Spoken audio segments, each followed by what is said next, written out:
Bom, então assim, a primeira coisa que eu gostaria de te dizer, né, e que acho que tu já sabe, é que ler é uma prática, né, é uma prática social. Não existe a leitura não é um conceito, né, ela é uma prática, é um acontecimento, é uma experiência. E como uma experiência, ela vai acontecer de forma diferenciada para as pessoas. Então eu vejo com muitos bons olhos, né, que crianças e jovens leiam, né? Não há como a gente medir a intensidade da emoção ou do sentimento a partir de qualquer leitura, né? A gente não tem como dizer, não tem como imputar aquele sentimento advindo da leitura um sentimento inverossímil ou incompetente, né? Então assim, eu a princípio acho que toda leitura é leitura. É óbvio que à medida que nós vamos avançando nessa prática, nós vamos alterando os nossos desejos de leitor.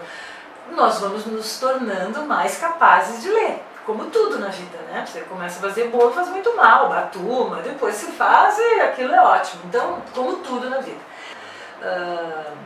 O fenômeno Harry Potter, eu acho que ele vem na contramão de uma afirmação leviana que se faz de que o jovem não lê, né? Que ele não se interessa por leitura. Porque essa afirmação, ela em geral vem de uma camada que está dividida, na minha concepção, em dois pontos, dois extremos. Um é aquele professor de literatura ou aquele leitor que já está formado enquanto leitor e que já tem um gosto erudito, né? Já tem um gosto bastante profundo, né? Já é um conhecedor da literatura, então ele olha e reconhece nessa literatura alguns elementos, né, que são que a gente poderia afirmar ou dizer que são da narrativa trivial ou da narrativa de entretenimento só, e ele diz, isso não é tão bom, né? Então isso é um dos pontos que eu acho, né? Então essa crítica vem desse lugar. E a outra crítica, por incrível que pareça, ela vem do lugar onde não deveria, que é de uma camada de professores que estão na escola e que não são leitores. E que aí conhecem a história da literatura. Por quê? Porque fizeram letras, ou porque... E aí eles falam, não, o importante é ler, né, fulano, beltrano, ciclano, não vou citar nomes para não ser... E aí eles dizem, isso não é leitura. Né? Assim, o conhecimento assim, da formação do leitor tem muito pouco. Então eu vejo com péssimos olhos também essas duas coisas, né? Eu acho que a gente sempre tentar ficar na coluna do meio. Eu li todos, né? Assisti todos os filmes, já orientei monografias sobre o fenômeno Harry Potter numa época em que nem tinha ninguém que gostasse no departamento, né? Porque agora ainda tem de aliada a Ana, né? Mas assim, eu acho fundamental que aconteça isso, né?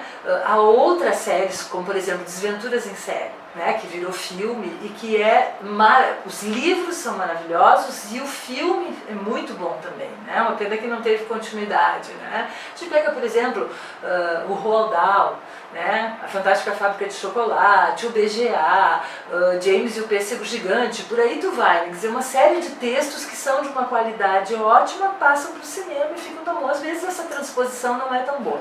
Então eu fico feliz quando acontece isso.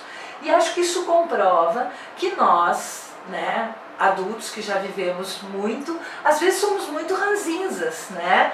E fazemos pouco o que deveríamos fazer, que é ler as obras, né? Ler as obras antes de comentar, né? Como assim não tem nada ali? Como assim não há uma construção profunda de um personagem? Né? Como assim? Quer dizer, alguém seria, só para citar, né, um exemplo, assim, alguém seria pueril a ponto de dizer que a professora Minerva não é uma boa, né, não configura um personagem que é verossímil, né, que ao longo de toda essa narrativa tem um comportamento que se modifica, né, e os próprios personagens principais. Então, eu acho que é importante, né? Já teve no Brasil, por exemplo, o Sítio do Pica-Pau Amarelo, né? E os personagens que o Monteiro Lobato conseguiu fazer. E eu acho que é isso, assim, bons escritores que pensaram sobre a infância e sobre a adolescência, não falaram mal desses textos, né? Se a gente procura, por exemplo, a Cecília escreveu um livro belíssimo, quando poucas pessoas se preocupavam com infância, adolescência, que justamente trata dos problemas da literatura, e ela termina de uma forma bela, assim, bonita mesmo, dizendo, olha, acho que a gente também precisa perguntar para o jovem, né, o que é que ele sente, o que é que ele... Eu acho que vocês dizem para nós, né, que vocês gostam, que vocês amam, que vocês se identificam, e é isso que precisa existir com a leitura.